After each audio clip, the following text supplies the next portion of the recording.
Ова е Сара.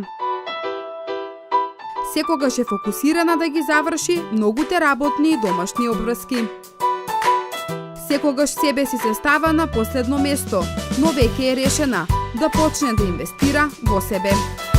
Има толку многу информации што не знае од каде да започне. Што да вежба? Да купи адекватна храна и додатоци за неа, да побара помош од професионалец. Има нешто што ќе инспирира и поттикне, а тоа е здрави навики на К1 телевизија.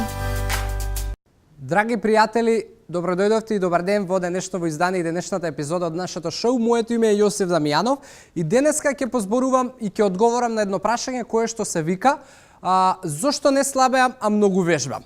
И многу од луѓето, особено девојките со оваа тема се преоптеретени и практично повеќето од луѓето кои што можеби имаме проблем со килажата, имаме покачена телесна килажа, она што прво на памет ни доаѓа е дека вишокот на килажа е поради нашата физичка пасивност. И најчесто си наоѓаме причина дека тоа е затоа што одам на работа со кола, воопшто не се движам, по цел ден седам на столче, не знам, кога ќе се вратам дома седам пред телевизор, немам некоја посебна физичка активност и затоа можеби сум ги ставил тие вишок на килограми. И она што следствено на тоа и логично, кој многу од луѓето го прават е што ќе почнат можеби некаква дисциплина и ќе почнат да вежбаат.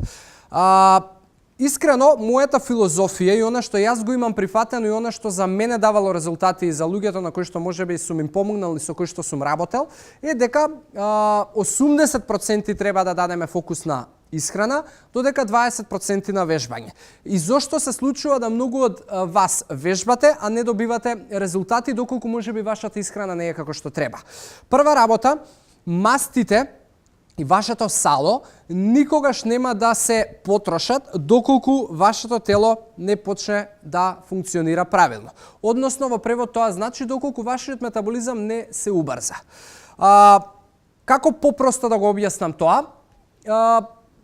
Ако вашиот метаболизам работи бавно, тоа значи дека има тенденција да штеди масти. Или во превод, доколку не му давате на вашето тело се што му е потребно, вашиот метаболизам тоа ќе го свати како аларм дека треба можеби да ги забави малку процесите за да не троши толку калории бидејќи нема доволно и правилно гориво. И се случува да со текот на времето почнува килажата да расте.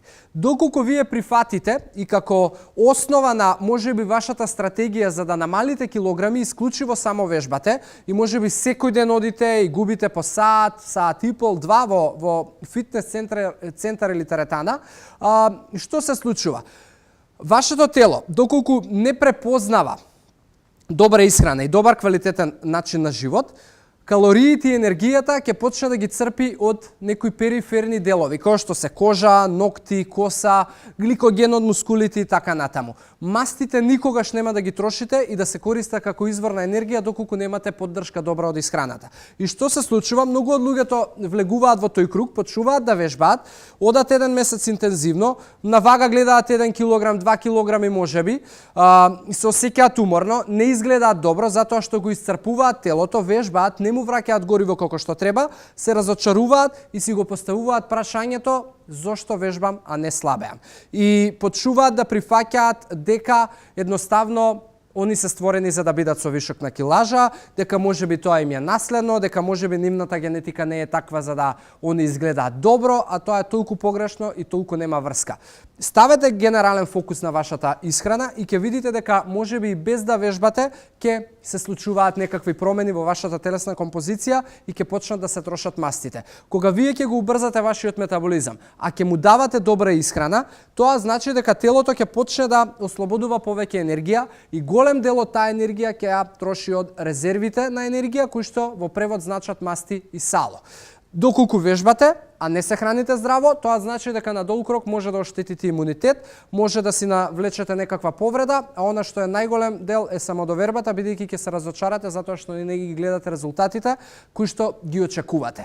И зошто не слабеете а вежбате, одговорот е многу јасен, а тоа значи 80% исхрана, 20% вежбање, ако сакате да видите 100% резултат. И ќе видите дека со многу помалку напор и со многу помалку минути и часови посветени на вежбање, со добра исхрана ќе постигнете супер резултати. Тоа е моја филозофија, пробајте ја, видете дали ќе функционира и можеби споделете и ќе бидете нечија инспирација. Фала ви уште еднаш за ова прашање, за оваа инспирација. Се гледаме во наредно издание и до тогаш ви посакувам здрави навики. Чао, чао!